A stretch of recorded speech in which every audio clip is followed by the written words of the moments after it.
That was the darkest day of my life. After 13 years of marriage and 3 kids, my wife admitted to being with another man and said she no longer wanted to be with me. My world fell apart in an instant.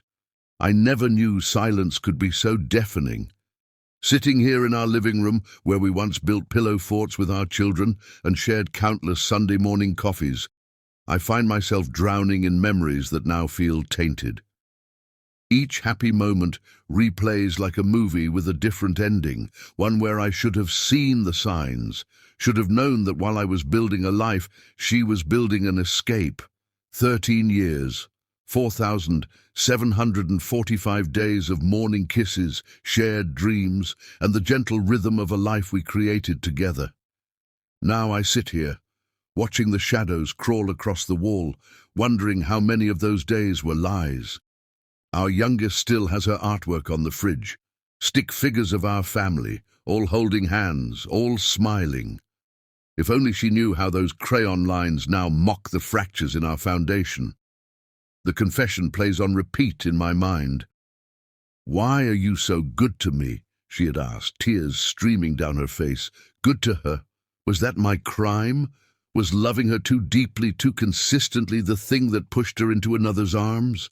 I remember every flower I brought home, every surprise dinner I cooked when she returned from her trips, every time I gathered the kids to make welcome home mommy signs, all while she was building a different life in hotel rooms with someone else. The worst part isn't the betrayal, it's the realization that I had become so accustomed to feeling unworthy of her, that her infidelity almost made sense to me, like the final piece of a puzzle I never wanted to complete. Every business trip, every missed call, every password change on her phone. They were breadcrumbs leading to this moment, and I had swept them aside with gestures of love and understanding. Our children sleep upstairs, peaceful and unaware that their world is about to change. I can hear their soft breathing through the baby monitor we never took down from our youngest's room. She's 6 now, but I find comfort in those quiet sounds of innocence. How do you tell children that love isn't always enough, that sometimes people who promise forever find temporary more appealing, that mommy's work friend is more than just a colleague? I catch my reflection in the window, a man I barely recognize. Where is the anger, the rage, the righteous indignation that should be coursing through my veins? Instead, I find myself hollow, a walking void where emotion should be. I smiled when she told me. Actually smiled, as if my face didn't know how to properly display the devastation my heart was feeling. "More power to you," I had said, like I was congratulating her on a promotion rather than acknowledging her destruction of our family. The house holds its breath with me. Photos on the walls become evidence of what we're losing. Our wedding day, her in white, me looking at her like she hung the moon. First steps, first birthdays, family vacations. A timeline of trust, built and broken. In our bedroom upstairs, the sheets still smell like her perfume mixed with his cologne, a detail my brain won't let me forget from when she tried to make it up to me, with passion that felt more like punishment. I think about the younger man, who's been sharing her life for the past 4 months. Does he know about her habit of humming while she cooks? The way she snorts when she laughs too hard? How she can't sleep without a fan's white noise? Does he know she's afraid of thunderstorms, but pretends she isn't for the kids' sake? These intimate details feel like precious gems I've collected over 13 years, now scattered in the dirt of her deception.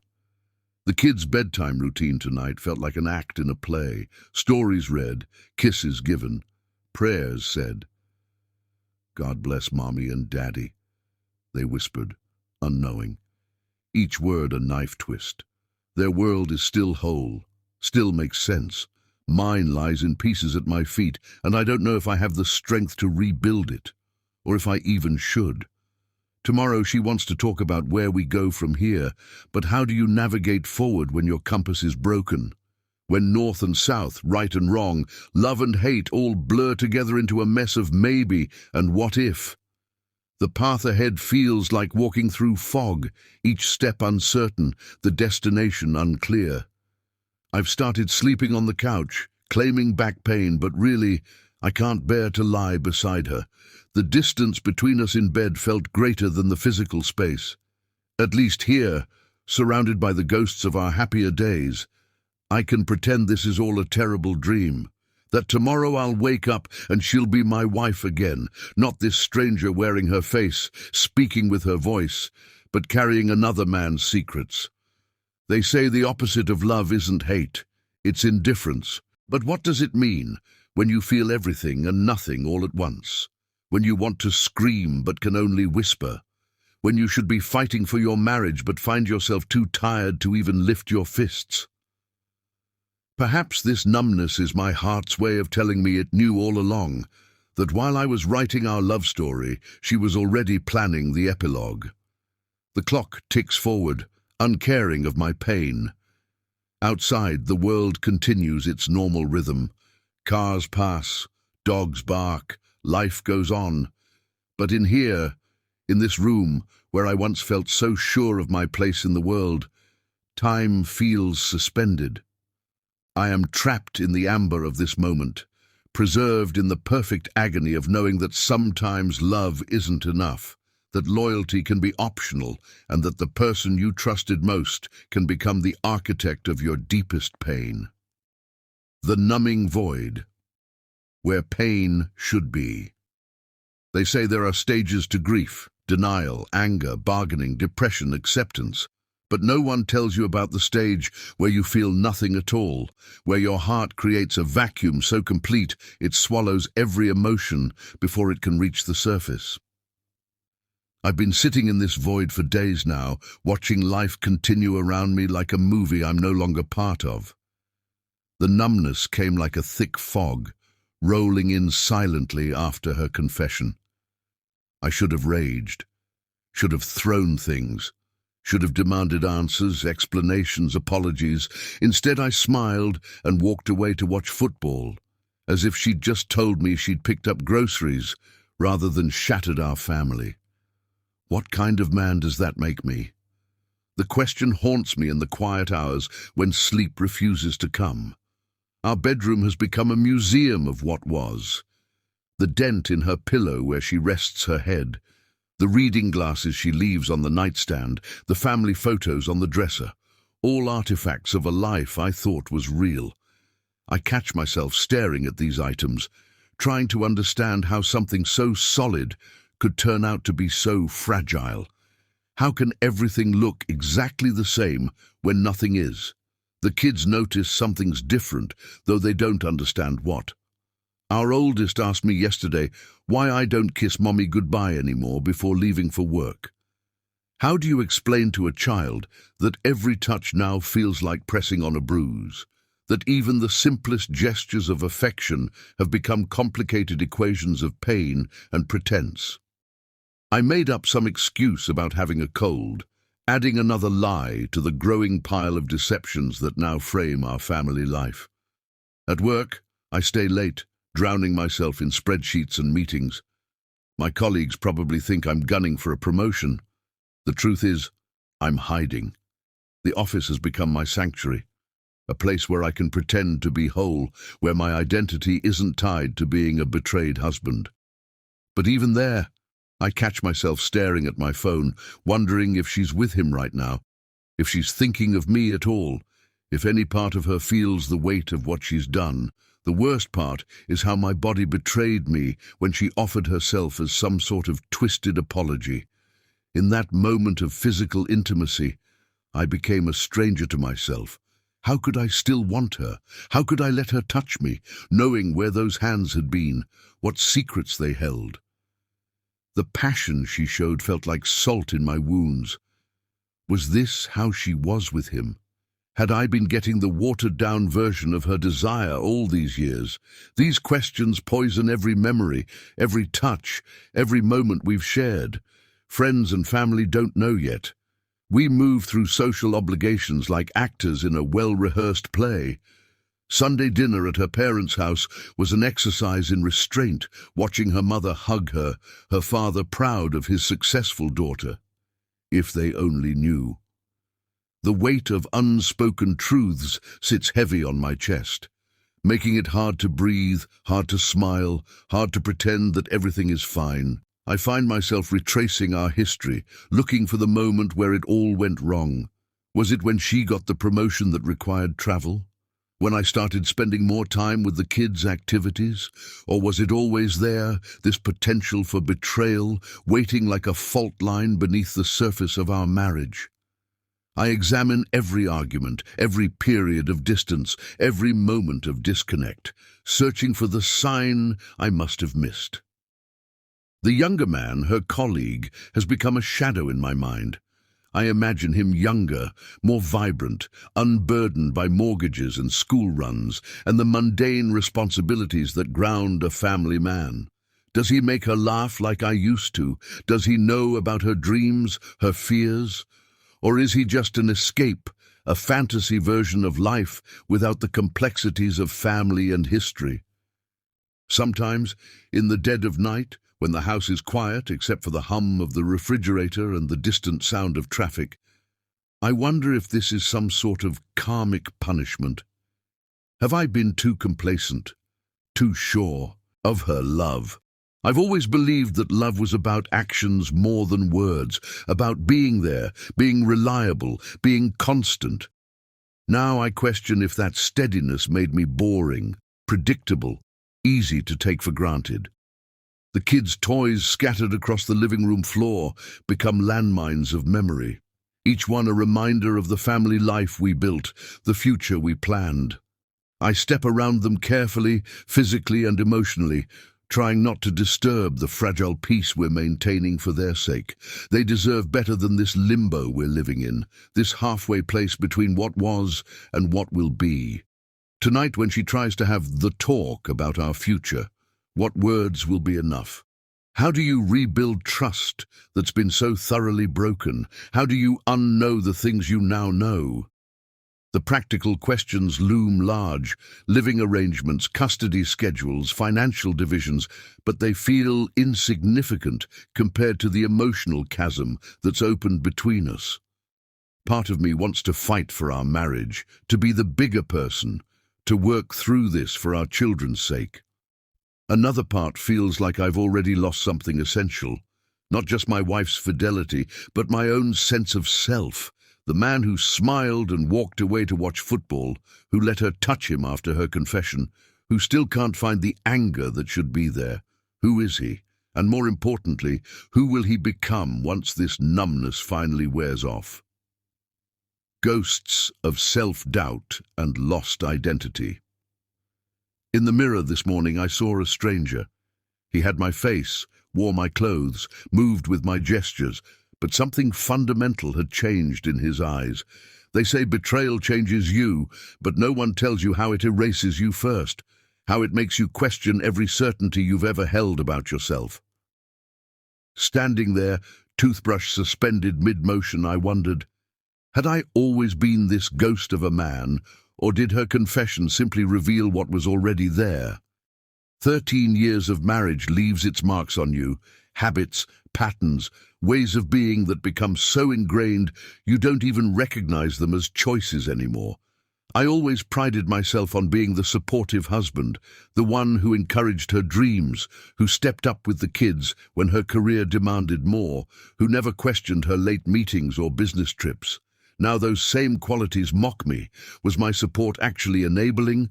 Was my trust just willful blindness? The line between loving husband and willing fool has blurred beyond recognition. The memories ambush me at random moments. Yesterday, while making coffee, I remembered how she used to leave little notes in my cup before early meetings. "You've got this. Love you." Simple messages that used to make my day. Now I wonder, was she writing those notes on mornings after being with him? Were her declarations of love just guilt made manifest in pen and paper? Even the sweetest memories have become poisoned wells I can't help but drink from. Our wedding album sits on the shelf in the living room, untouched since her confession. Inside, frozen in time, we're both younger, radiant with promise and certainty. I was so sure then, of her, of us, of myself. The photographer captured a moment where I'm looking at her while she's looking at the camera, my expression raw with adoration. Now I study that image like a detective searching for clues. Was there something in her smile that should have warned me? Was my love already too much, too consuming, too desperate even then? The kids have started asking questions I can't answer. "Why doesn't Daddy laugh anymore?"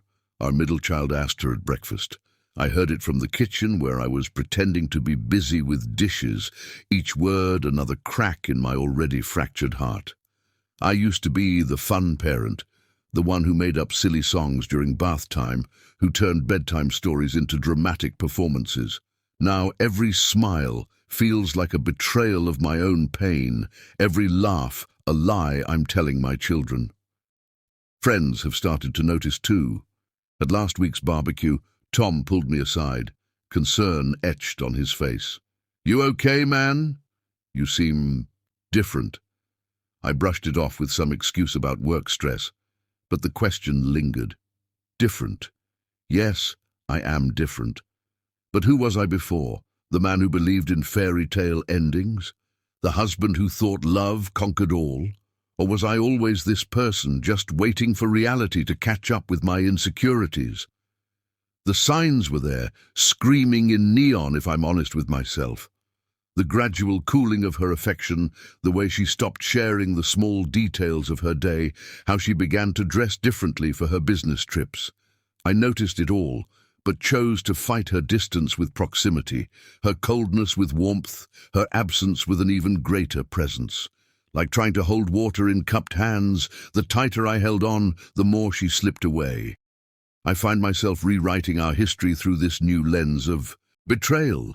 Every business dinner becomes a potential rendezvous, every late night at the office a possible lie. The math is brutal. How many nights did I put our children to bed alone while she was with him? How many times did I call to wish her good night while she lay in his arms? The calculations consume my quiet moments, each sum another weight added to the burden of my foolishness. The worst part is catching myself planning ways to win her back, even now. Should I get back to the gym, update my wardrobe, be less available, more mysterious? The thoughts come unbidden, unwanted, each one a testament to how deeply this betrayal has warped my self-worth. I've become a man I don't recognize. One who would consider changing himself to keep someone who didn't value him enough to stay faithful. Her affair partner has become a phantom presence in our home. I imagine him younger, more exciting, unburdened by the weight of family life and mortgage payments. Does he make her laugh like I used to? Does he know how she takes her coffee or why she cries at dog food commercials?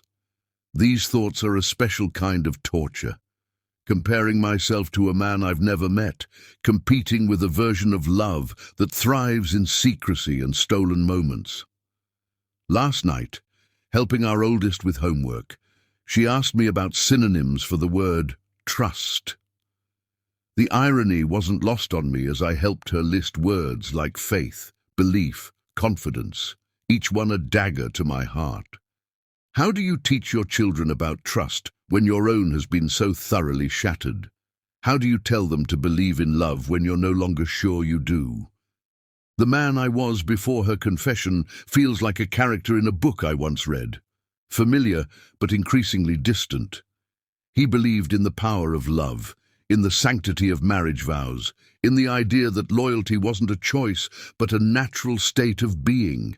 That man feels naive now, almost childish in his certainty. But I miss him, miss his confidence, his easy laugh, his unquestioning heart. The conversation about our future looms ahead like a dark cloud on the horizon. She wants to talk it through, to figure out where we go from here. But how do you navigate forward when your compass is broken? When every step feels like walking on broken glass? When the man you thought you were lies in pieces at your feet, and you're not sure how, or if, to put him back together? The dance of denial and distance. The house feels different at night. In the darkness, when the kids are asleep and the world grows quiet, the walls seem to close in with memories. Every creak of the floorboards reminds me of late-night conversations we used to have. Every shadow holds the ghost of what we were. I've taken to wandering these halls like a sentinel, guarding nothing, watching everything slip away. We've developed an elaborate choreography of avoidance, she and I. It's almost artistic in its precision, the way we manage to occupy the same space without ever truly inhabiting it together. Breakfast is a carefully timed performance. I leave for work earlier now, my coffee barely touched, just to avoid the morning routine we once shared. The goodbye kisses that used to be automatic have become artifacts of a different life, like seashells washed up on the shore of what used to be us. The office has become my refuge, though it's more prison than sanctuary. I volunteer for late meetings, tackle extra projects, anything to justify not being home. My colleagues have started joking about my dedication, about gunning for a promotion. If they only knew that every minute at my desk is another minute, I don't have to face the reality waiting at home. The irony isn't lost on me, how I'm now the one staying late at work, just like she was. The difference is, I'm actually working, drowning myself in spreadsheets and presentations instead of someone else's arms. Sometimes, in these extended hours at the office, I find myself staring at her contact photo on my phone. It's from our last family vacation, her hair wind-blown, smile radiant, our youngest on her hip. I wonder if her lover has a similar picture, or if he gets to see a different version of her, one unburdened by family obligations and history. Does she smile the same way for him? Does he know that her eyes crinkle at the corners when she's truly happy, or is that knowledge still mine alone? The kids have become unwitting players in our elaborate dance. We perform normality for them with Oscar-worthy precision.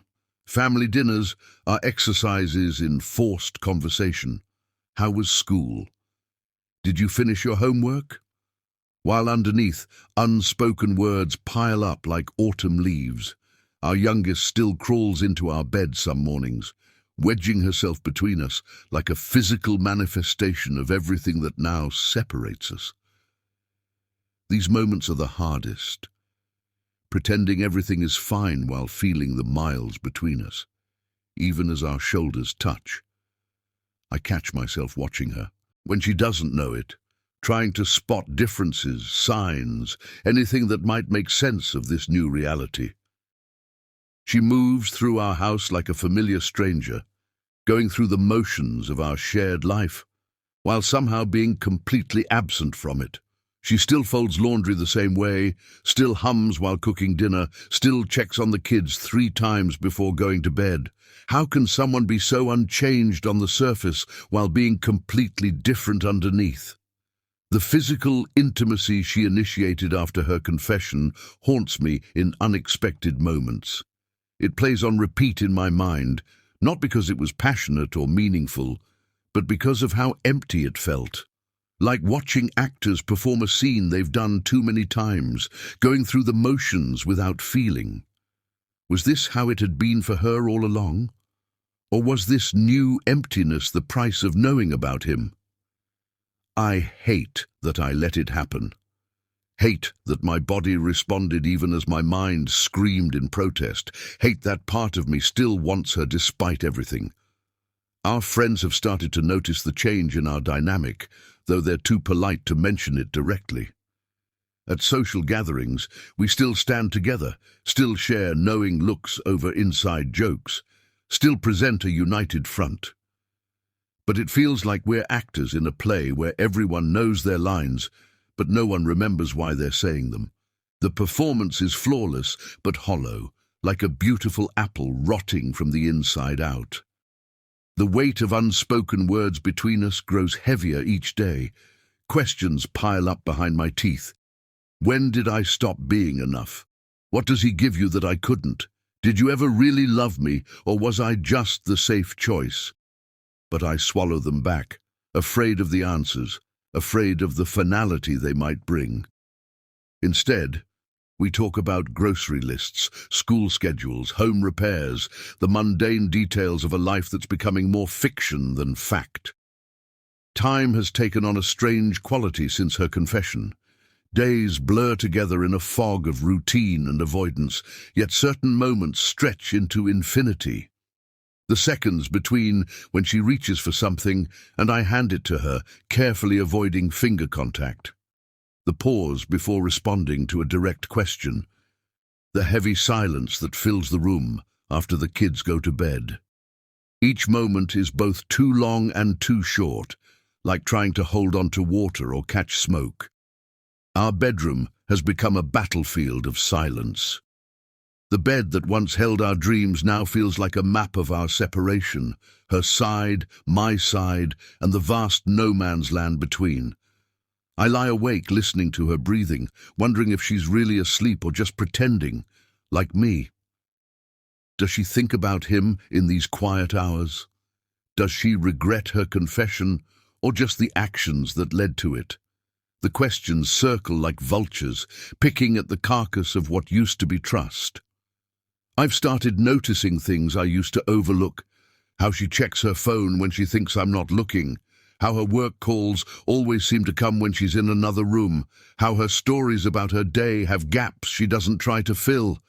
The detective in me wants to piece it all together, to create a timeline of betrayal, but the husband in me knows that some puzzles are better left unsolved.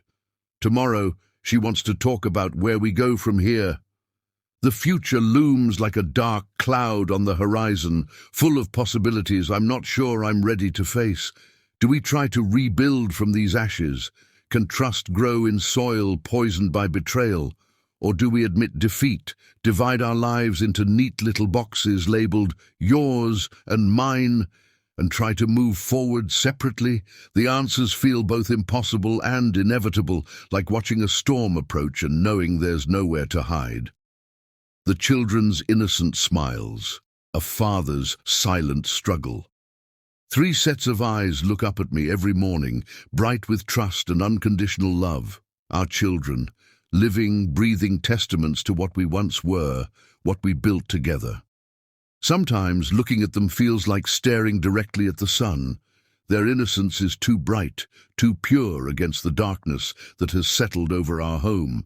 They carry pieces of both of us in their faces, their mannerisms, their laughs.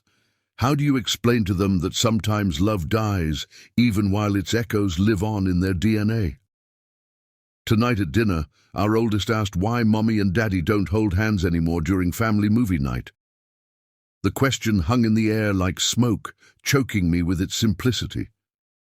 How do you tell a child that touch has become a battlefield, that every casual contact now carries the weight of betrayal? I mumbled something about having a sore hand, adding another lie to the growing collection we're accumulating. Our middle child offered to kiss it better, and I nearly broke down right there at the dinner table. Their solution to everything is still so pure, so uncomplicated. The bedtime routine has become both a blessing and a torture. Reading stories, tucking them in, saying prayers, these moments are still sacred, untouched by the adult complications that plague the rest of our days. But when they pray, "God bless Mommy and Daddy," I feel like a fraud. They believe in a version of us that no longer exists, pray for a unity that's been shattered. Their faith in our family unit remains unshaken while the foundations crumble beneath them. During the day, I find myself studying their faces more intently than before, searching for signs that they sense the change in our home's atmosphere. Our youngest still runs to the door when she hears keys shouting, "Mommy's home!" with pure joy, unaware that those same arrivals now fill me with dread. The middle one still draws family pictures, all of us holding hands, smiling, surrounded by hearts. Each drawing is a knife to my chest, a reminder of what we're destroying. School events have become exercises in performance art. Standing beside her at our daughter's choir concert, maintaining the facade of happy parents while keeping careful inches between us. I watch other couples lean into each other, share knowing smiles, casual touches. We used to be them. Now we're like bookends, related but separate, connected only by the stories between us. Our children beam at us from the stage, and we smile back, masters of this tragic charade. The guilt eats at me during quiet moments. Could I have prevented this by being more attentive? Should I have seen the signs earlier? Was I so focused on being a good father that I forgot to be a good husband? The questions circle like vultures, picking at my conscience. Then I remember, I'm not the one who broke our vows, not the one who chose another path. But the guilt remains, now tinged with anger at feeling guilty at all. Weekends are the hardest. Before, they were for family adventures, parks, movies, ice cream trips, impromptu dance parties in the living room. Now they're emotional minefields. Every family activity feels forced, every interaction calculated. The kids still want group hugs, still expect both of us to push them on the swings, still want to sandwich themselves between us on the couch. Each innocent request forces us into proximity we're trying to avoid.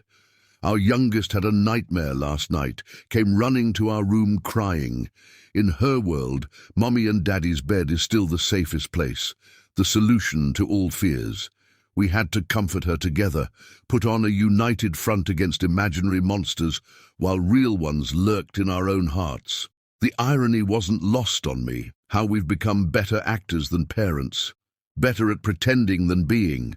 The photo wall in our hallway has become difficult to walk past. Years of family memories captured in frozen moments, hospital photos with each newborn, first steps, birthday parties, vacation snapshots. In each one, we look happy, united, real. The children stop to look at these photos sometimes, pointing out how small they were, laughing at old hairstyles. They don't see what I see now. The gradual change in her eyes, the growing distance in our poses, the subtle signs I missed. Parent-teacher conferences are coming up next week. Another performance we'll have to give, sitting side by side, nodding and smiling as teachers talk about our children's progress.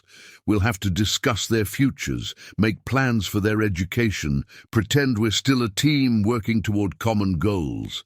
The future stretches out before us like a dark road, full of these moments where we'll have to come together for their sakes while falling apart in private. I find myself overcompensating, saying yes to extra desserts, extended bedtimes, new toys, anything to keep their world bright and happy while mine dims. She notices, gives me looks that say I'm spoiling them, but doesn't speak up.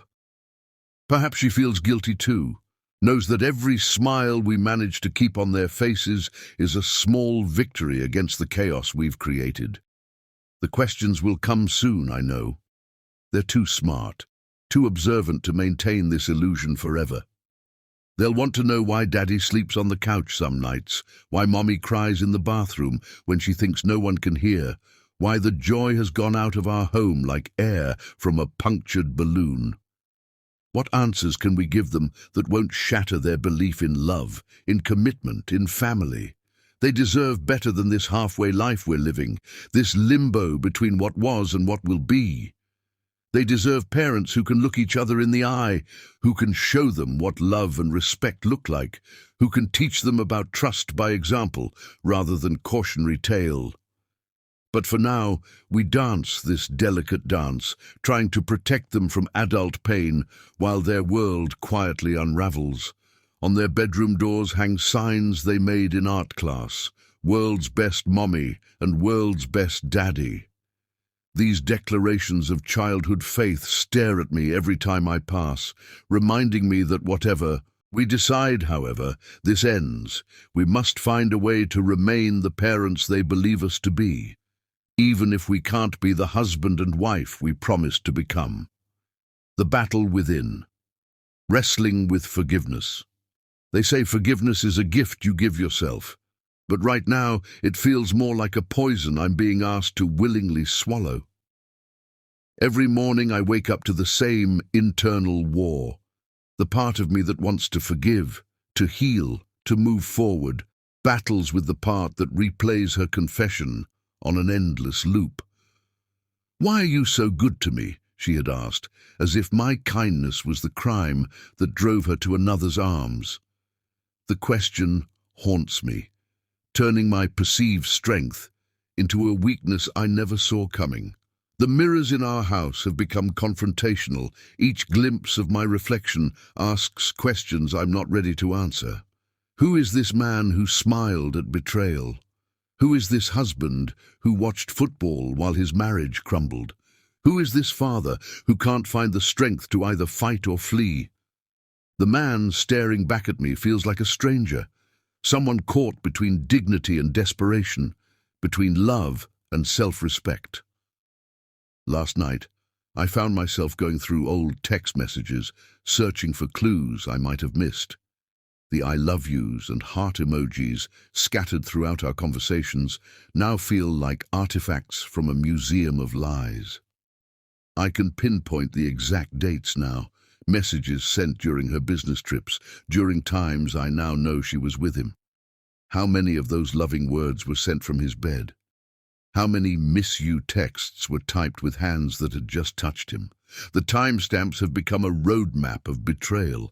The worst part is the compassion that sometimes sneaks in uninvited.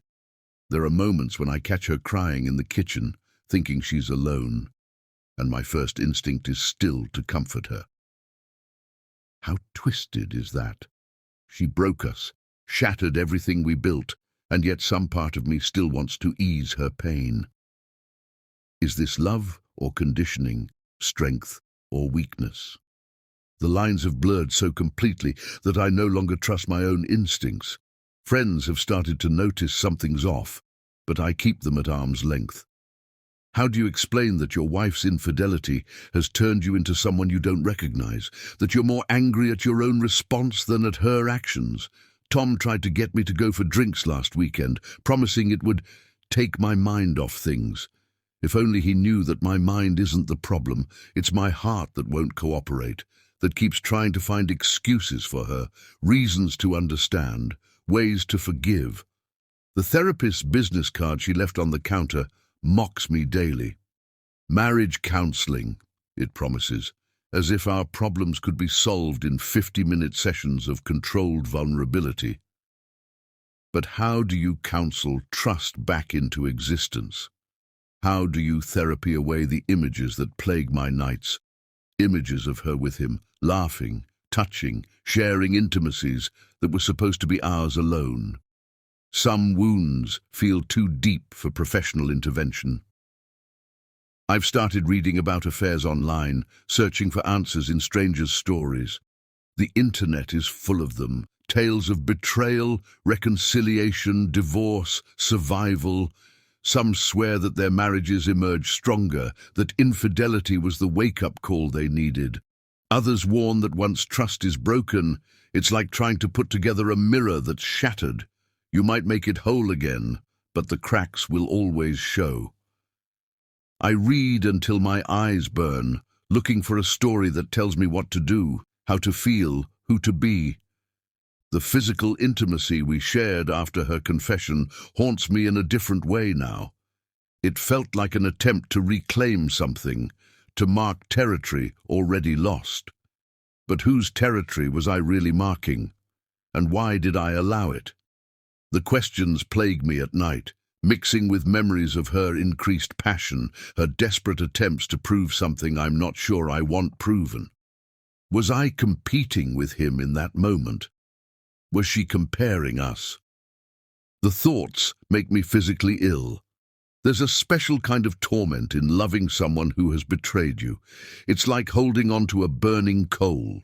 You know you should let go, but the fear of being cold seems worse than the pain of being burned. Every time she reaches for me, every time she tries to initiate a conversation about where we go from here, I feel that coal burning hotter. Part of me wants to throw it as far as I can. Part of me wants to clutch it closer, let it burn until there's nothing left to feel. The practical side of forgiveness seems impossible to navigate. Even if I could move past the betrayal, how do I trust her work trips again? How do I not check her phone, her emails, her location? The thought of becoming that person, suspicious, controlling, constantly vigilant, makes me sick. But the thought of being blindly trusting again feels like volunteering for another bullet to the heart. Our wedding photos still hang on the wall, a gallery of what we used to be. I caught her staring at them yesterday, tears in her eyes. Was she mourning what she destroyed, or just feeling guilty about getting caught? The cynicism in that thought surprises me. It's new, this bitter edge to my internal monologue. Another casualty of her choices, another way I'm becoming someone I don't recognize. The kids keep asking why Daddy doesn't laugh as much anymore. How do you explain to children that sometimes laughter gets buried under layers of pain and confusion? That sometimes growing up means learning that love isn't always enough, that good people can do terrible things, that forgiveness might be more complicated than the simple sorry they're taught to exchange on the playground. Time feels different now, stretched and distorted like a fun house mirror. Minutes drag when we're forced to be in the same room, yet weeks have flown by since her confession. They say time heals all wounds, but they never mention how it can also infect them, how each passing day without resolution can make the hurt go deeper, make the path to forgiveness more overgrown and harder to find. The question of forgiveness isn't just about her anymore, it's about me. Can I forgive myself for not seeing the signs, for being so committed to being the good husband that I might have pushed her away, for still loving her despite everything? These questions have no easy answers, no clear path forward. They just echo in the empty spaces of our home, in the silence between heartbeats, in the darkness where sleep should be. Shadows of who we were. Identity is a strange thing. You don't realize how much of it is tied to your role as a husband until that role is fundamentally changed. Looking through old photographs last night, I barely recognized the man smiling back at me. He looked so certain, so secure in his place in the world. He didn't know that the ground beneath his feet was actually quicksand, that the woman beside him was already mapping her escape routes.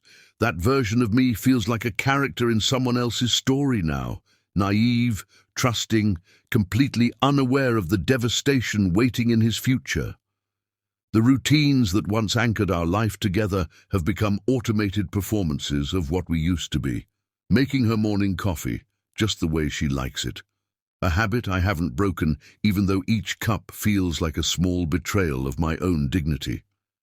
The good morning texts I still send when she's away for work, now haunted by the knowledge of where she might really be, who she might be with.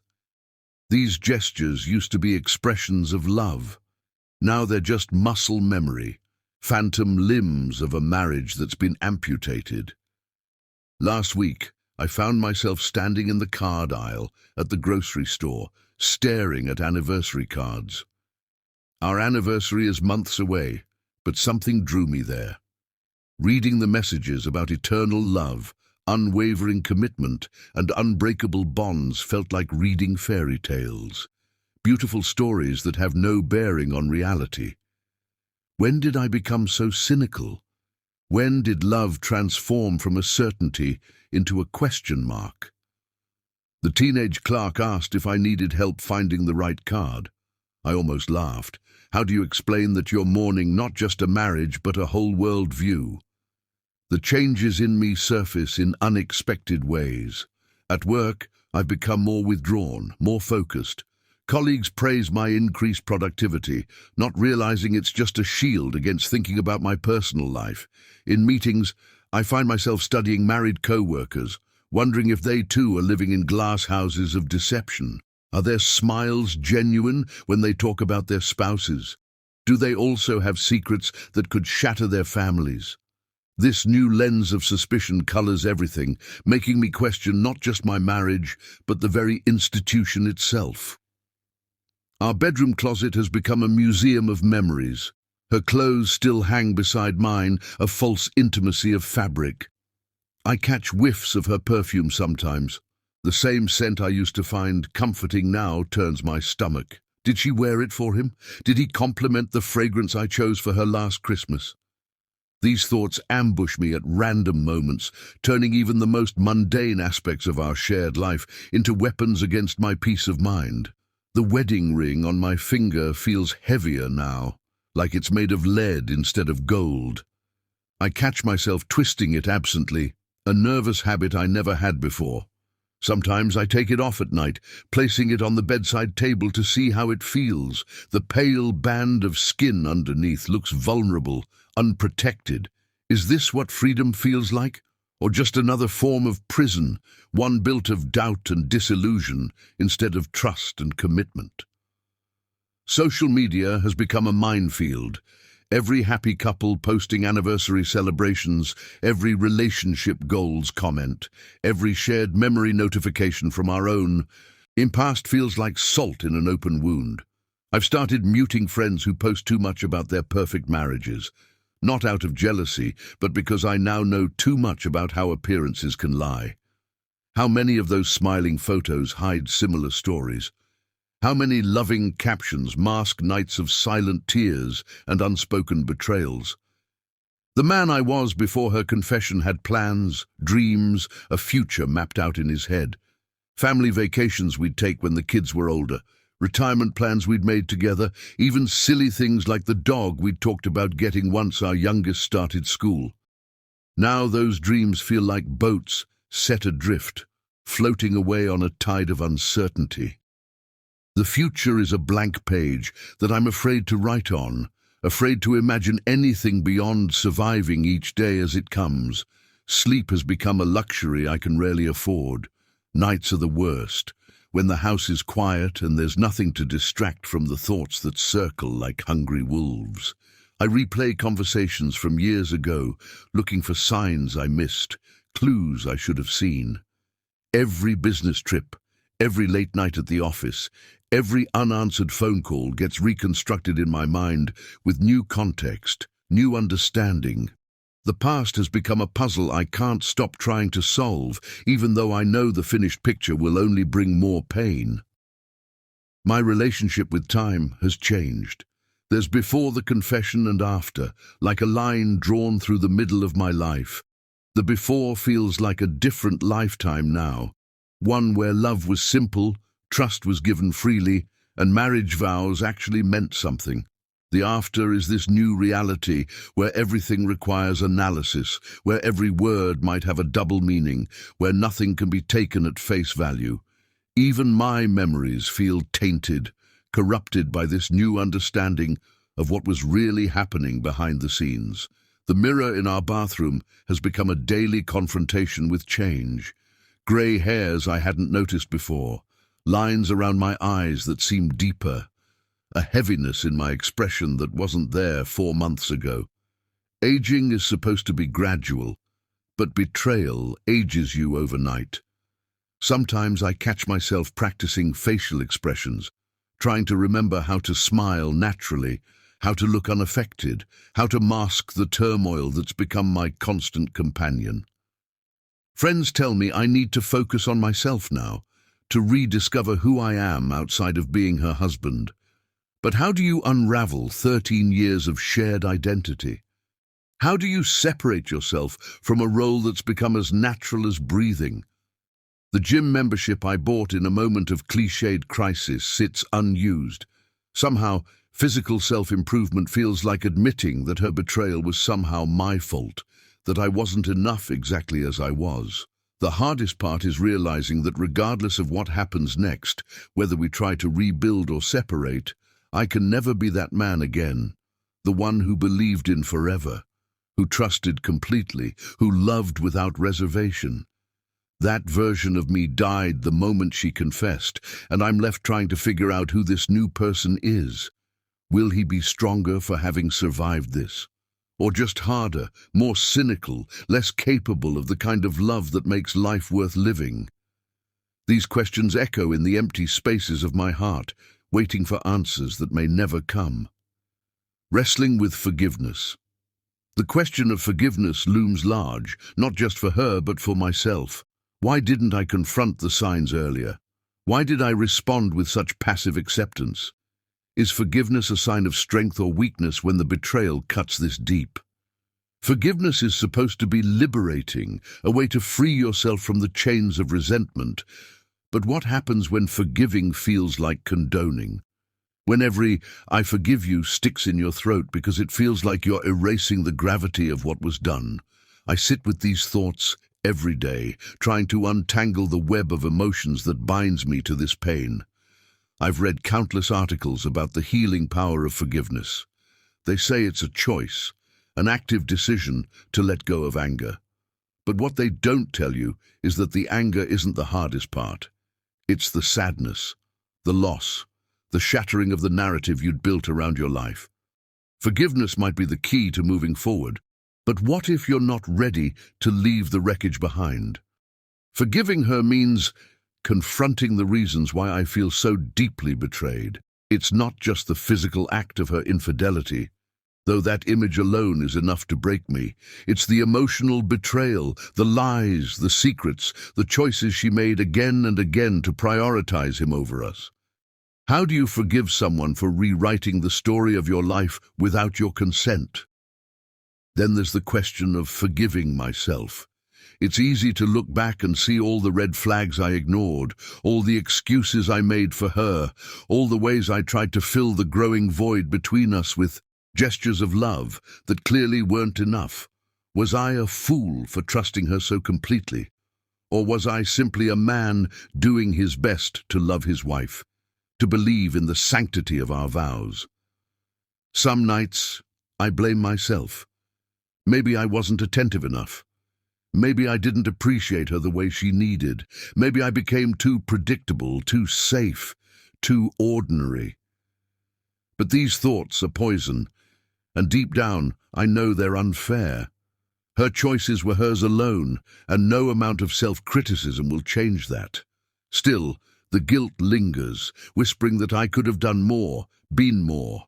Forgiveness also means acknowledging the parts of her I still love.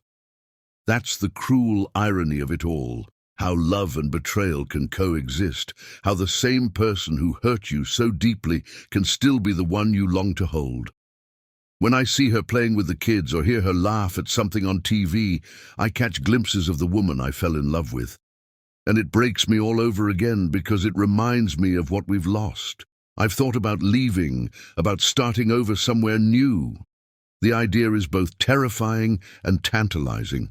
Could I rebuild my life without her? Could I find peace in solitude, or even love again with someone else? Or would the wounds of this betrayal follow me, casting shadows over any future relationship? These are questions I can't answer, not yet. She says she's sorry, that she regrets what she's done. She wants to rebuild, to prove that she's still worthy of my love.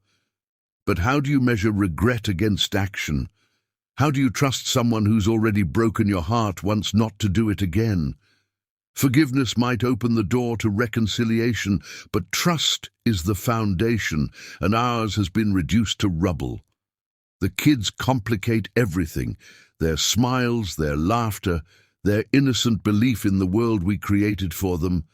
They're the reason I haven't walked out the door. I don't want them to grow up in a broken home, but staying just for their sake feels like a betrayal of myself, of the man I want them to see as their father. A man who values loyalty, integrity, and self-respect. Forgiveness might be the path forward, but it's not a straight one. It's a winding road full of pitfalls and detours where progress is measured in inches, not miles. Some days I feel like I can take a step. Other days I'm pulled back into the quicksand of anger and grief. The journey is exhausting, and I don't know where it will lead. For now, I'm trying to focus on what I can control. Being there for the kids. Taking care of myself, even if it's just in small ways. Learning to sit with the pain without letting it consume me. Forgiveness may come in time or it may not. But either way, I know I can't let this betrayal define me forever. The question isn't just whether I can forgive her or myself, it's whether I can learn to live again, to love again, to trust again, no matter what happens next. The mirror of self-discovery. This crisis has forced me to confront uncomfortable truths about myself, truths I might never have acknowledged without the rupture her betrayal caused. My response, or lack thereof, reveals deep-seated insecurities and patterns that I've carried throughout our marriage. Perhaps this is the moment to rebuild not just my marriage, but myself. For years, I've defined myself by my roles: husband, father, provider. But now, stripped of the certainty that came with those titles, I'm left staring into a mirror that reflects only the raw, unvarnished version of me. Who am I?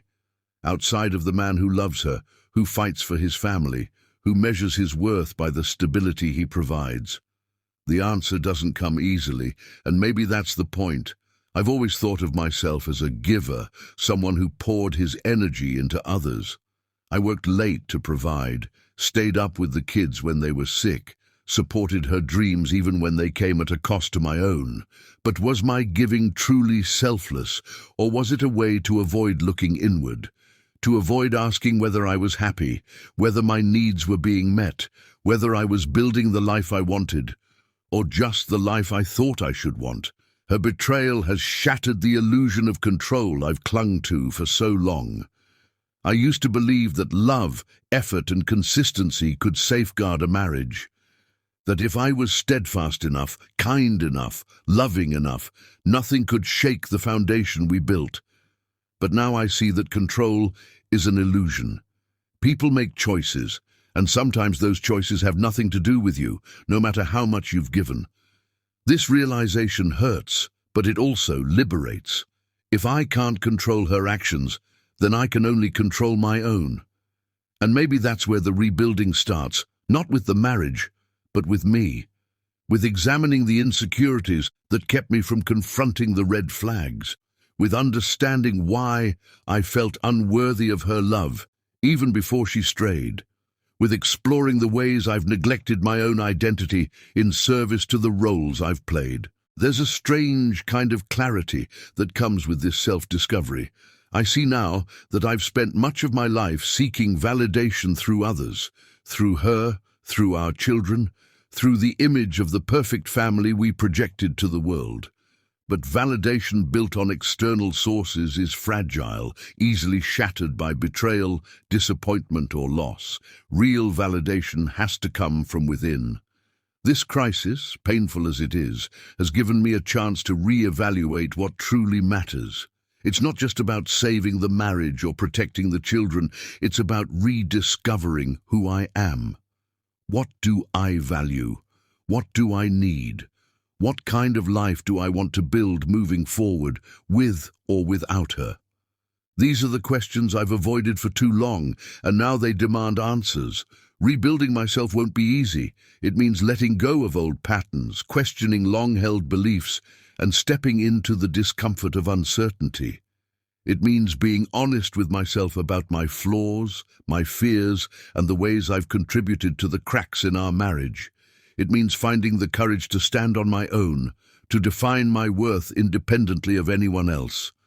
In some ways, this journey feels daunting, but it also feels necessary, even vital, because whether our marriage survives or ends, I can't go back to being the man I was before. That man was too dependent on others for his sense of self, too afraid to confront his own vulnerabilities. The man I want to become will be stronger, more self-aware, and more capable of building a life that aligns with his true values. The mirror doesn't lie, and the reflection staring back at me now is both humbling and hopeful. This is a chance to rebuild, to grow, to transform. Not just for the sake of my marriage or my children, but for myself, for the man I want to be, for the life I want to lead. The road ahead is uncertain, but it's also mine to walk, and for the first time in a long time, that feels like enough. The uncertain path forward. As we prepare to have the conversation, I realize there are no clear answers. The path forward is obscured by fog, and each step feels treacherous. Whatever decision we make will ripple through not just our lives, but the lives of our children.